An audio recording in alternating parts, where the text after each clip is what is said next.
ሰላም ጤና ይስጥልን ተመልካቾቻችን እንደምን ዋላችሁ እንደምን አመሻችሁ ከአንከር ሚዲያ ዝግጅት ክፍል ያክብሮ ሰላምታችን እናቀርባለን። የኢትዮጵያ ሕዝባዊ አብዮታዊ ፓርቲ ኢሃፓ ሰላማዊ ሰልፍ ለመጥራት ማቀዱን አስታወቀ። ሰላማዊ ሰልፉ ምርጫው አስቻይ ሁኔታዎች የሉም፣ በተለያዩ የኢትዮጵያ አካባቢዎች የቀጠሉት ግጭቶች አሁንም መፍትሄ አልተበጀላቸውም፣ የታሰሩ የፖለቲካ እስረኞች በእስር ላይ ይገኛሉ፣ በዚህ አይነት ሁኔታ ምርጫ ማካሄድም የሚቻል አይደለም በሚል ለኢትዮጵያውያን ጥሪ ለማድረግ የተዘጋጀ ሰልፍ መሆኑ ነው ኢሃፓ ዛሬ ባወጣው መግለጫ አስታወቀው። ለመሆኑ ሰልፉ ምንድነው? በዚህ ሁኔታስ ምርጫው ላይ ተቀጥላላችሁ የሚሉ ጥያቄዎችን አንስተን ከፓርቲው የህዝብ ግንኙነት ኃላፊ አቶ ይስሐቅ ወልዳይ ጋር ቆይታ እናደርጋለን። እንድትከታተሉን ግብዣችን ነው። መልካም ጊዜ።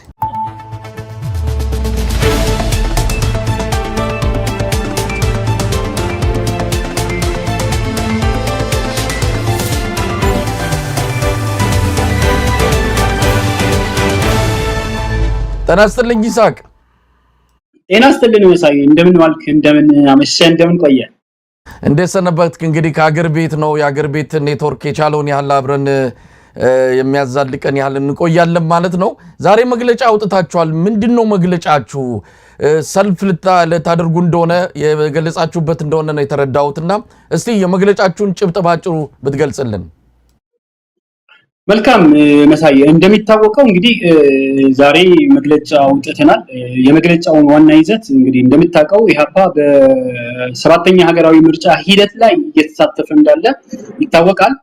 በሰባተኛ ሀገራዊ ምርጫ ዋናው ዓላማችን በዚህ በምርጫው ሂደት ዋናው እንድንሳተፍ ያደረገን ምክንያት እንግዲህ በኢትዮጵያ የምርጫ አስቻይ ሁኔታ እንደሌለ ቀድመን ገምግመን ብቻ አይደለም ጥናቶችን አድርገን በጣም ዘርፈ ብዙ ችግር ባለበት ምንም ምርጫ ለማድረግ የሚያስችል ሁኔታ የለም፣ የምርጫ ኢናብሊንግ የለም የሚል ግምገማ እንደነበረን በሚዲያም በመግለጫዎቻችን ስንጠቅስ ነበር።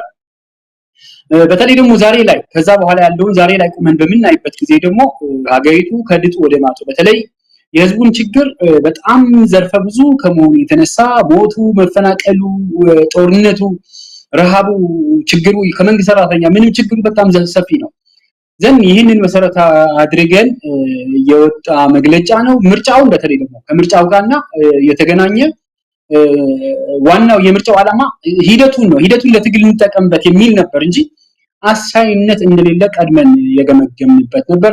እዚህ መሰረት አድርገን በህብረተሰቡ ላይ እየደረሱ ያሉ በደሎች፣ ግፎች፣ ጦርነቶችን፣ መፈናቀሎችን፣ ማንነት ተኮር እስራትን ጭምር ሊያወግዝ የሚችል ሰልፍ ነው የተጠራው።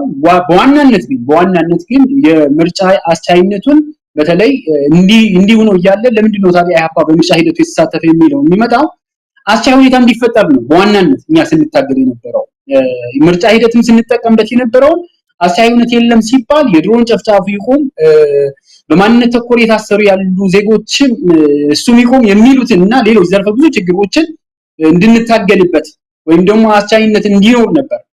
ነገር ግን በምርጫ አፋፍ ላይ ሆነን እነዚህ በሙሉ አልተፈቱም ብቻ ሳይሆን አዳዲስ የጦርነት ቀጠናዎችን እየተፈጠሩ ባሉበት ሁኔታዎች ነው ያሉት። እሱ ብቻ አይደለም፣ የህብረተሰቡ ችግር፣ ስቃዩ፣ መፈናቀሉም ከትናንትና በበለጠ ተስፋፍቶ ባለበት ሁኔታ ላይ ነው ይህንን መግለጫ ያወጣነው። የመግለጫውን አንኳር ይዘቶችን በህዝቡ ላይ እየደረሱ ያሉ ግፎች፣ ሰቆቃዎች፣ ጦርነቶች፣ ሃይማኖት ተኮር ጥቃቶችን እነዚህም መቆም አለባቸው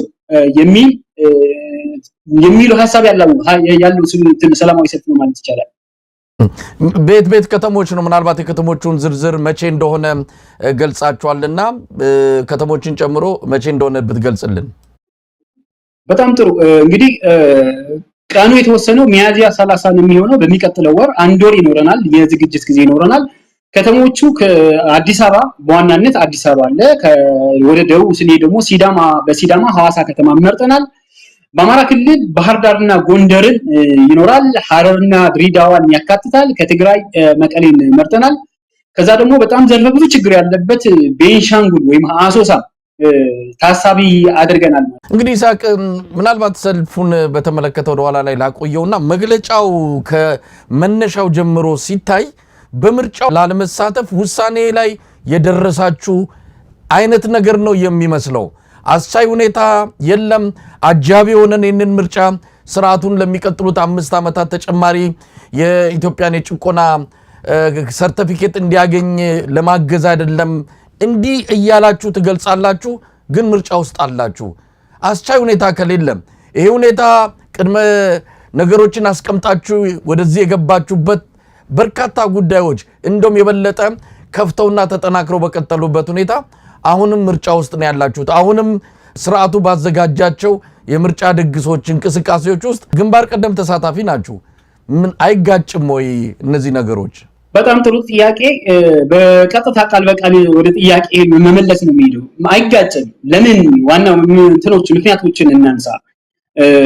በሂደቱ አለን፣ አስቻይ የለም። እውነት ነው።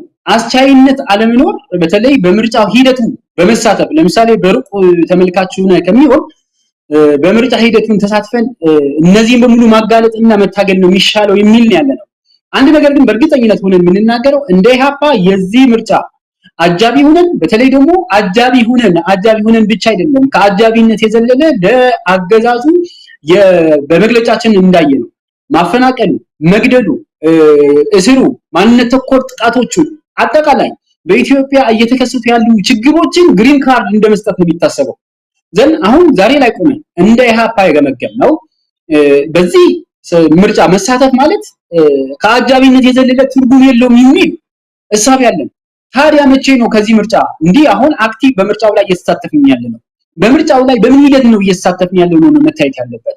እኛ ከመጀመሪያም በጥናታችንም ስናየው የምርጫ ሂደቱን እንሳተፍ ስንል በምርጫ ላይ ሆነን የትግል እንጠቀምበታለን ነው። የምርጫ ህጉ አለ ወይም ደግሞ የምርጫ ሴክሽኑ አለ። ምርጫ ሴክሽኑ የሚሰጥህ መብቶች አሉ። እነዚህ መብቶችን እንጠቀምባቸው።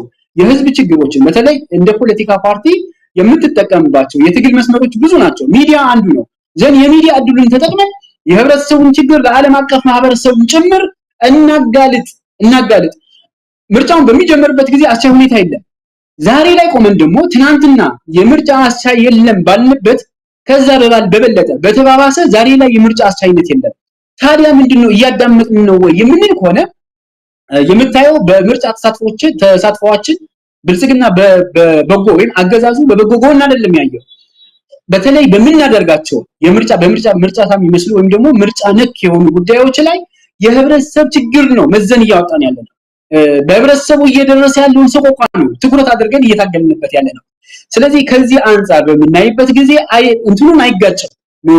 ግን መቼ ነው የሚጋጨው የሚባል ከሆነ በዚህ ምርጫ ላይ አጃቢ ሆነን በተለይ እነዚህ ቅድመ ሁኔታ ያስቀመጥናቸው የማንነት ተኮር ጥቃት ላይ በየቀኑ በህዝብ ሀብት በተገዙ ድሮኖች እየተጨፈጨፈ ያለው ማህበረሰብ ዘንግተን በማንነት ምክንያት የታሰሩ ፖለቲከኞች፣ የምክር ቤት አባላት፣ ጋዜጠኞች እነዚህ ባልተፈቱበት ሁኔታ አሁንም የምርጫ አጃቢ ሆነን የብልጽግና 5 ዓመት የስልጣን ዘመናት መፍቀድ ወይም ደግሞ ግሪን ካርድ ሰጥተን ስናበቃ የተናገርነውና በተግባር እያሳየነው ያለነው አጃቢ የዘለለ ምንም ትርጉም ሊያስ ወይም ደግሞ አጅበን አዳምቀናል የሚለው ይሆናል ወይም ደግሞ ተጋይቷል ማለት እንችላለን ከንግግሮቻችን። በሁኔታችን ግን በምናይበት ጊዜ ገና ነው። የምርጫ ሂደት መጠቀም አንድ ሰላማዊ ትግል መነሻ ነው። ግን ቦይኮት በተለይ እነዚህ መሰረታዊ የሚባሉ ወይ ኤሌክሽን ኢናብሊንግ የምንላቸው ሳይሟሉ ግን በዚህ ምርጫ የአጃቢነት ሚና ኑሮ የምንሳተፍ አይደለም። ምናልባት ይሳቃውንም ግልጽ አይደለም።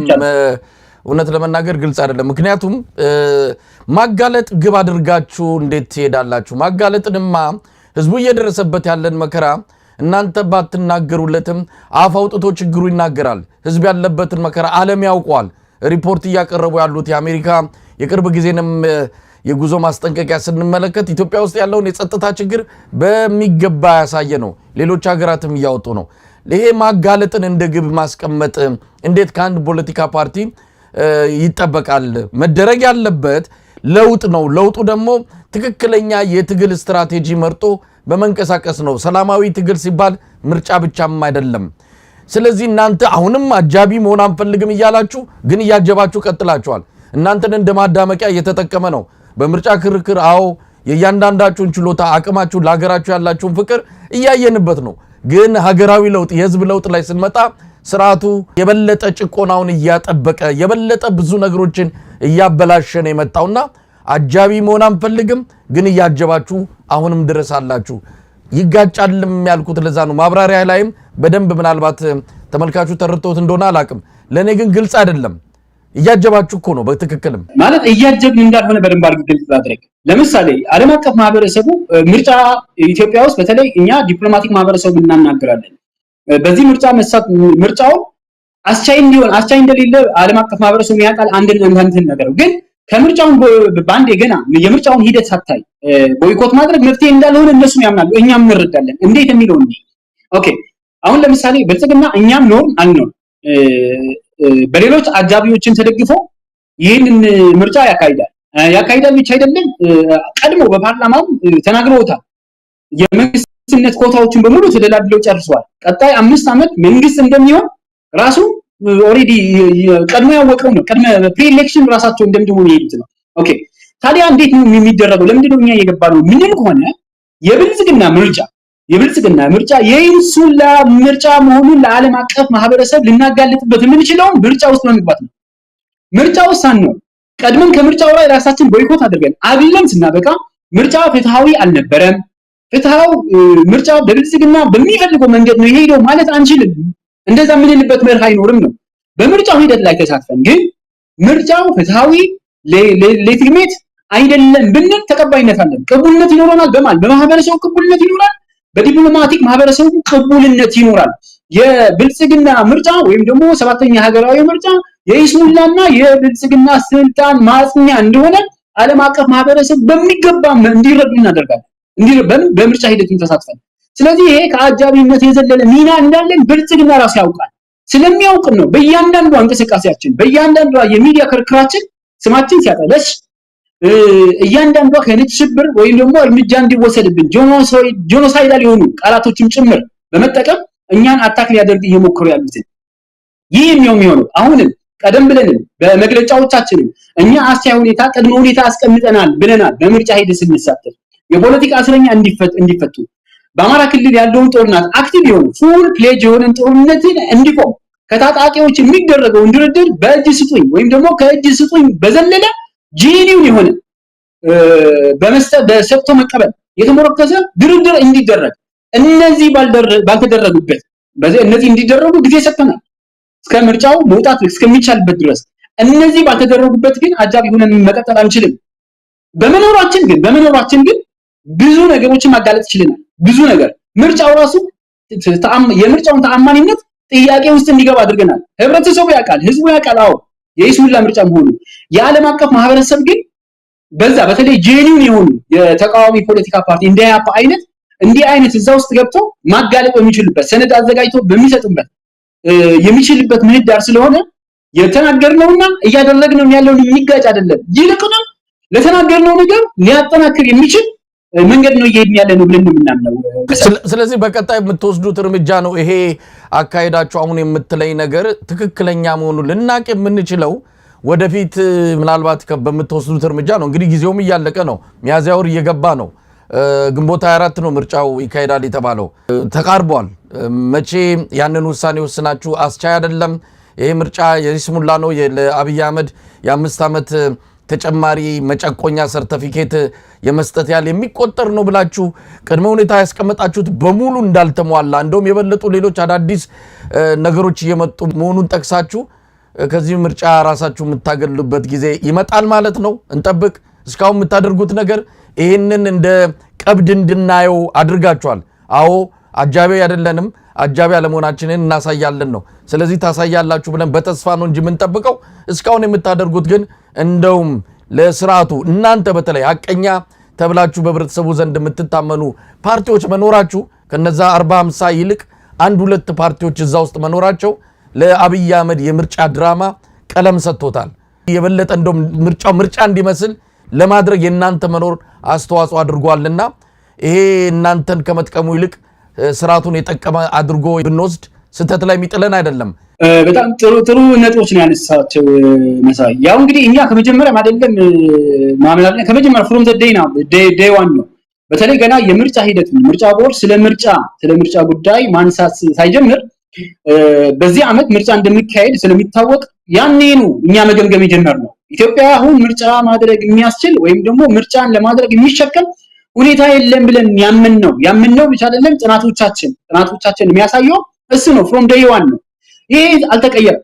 ይሄ አቋማችን፣ ይሄ ጥናታችን፣ ይሄ መረዳታችን አሁንም አልተቀየረም። አስቻይ ሁኔታ ትናንትናም የለም ዛሬም የለም። ነገም ሊኖርበት የሚችል እድል የለም። የተዘጋ ነው። ግን ቀድም ለመግለጽ ሞክሬያለሁ።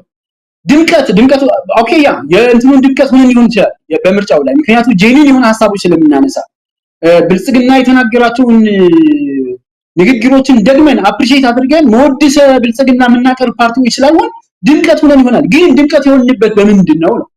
በአሁንታ ነው? ብልጽግና በመደገፍ ነው? ወይም ደግሞ የብልጽግና የመግደል ግሪን ካርድ በመስጠት ነው? ፊት ለፊት እኛ የተደመቅንበት ድምቀት የሆነበት ዋና ምክንያት የብልጽግና ችግሮችን በተለይ የብልጽግና ለሚቀጥሉ 5 ዓመታትን ግሪን ካርድ እንዳይሰጡ ሊያደርግ በሚችል ነው።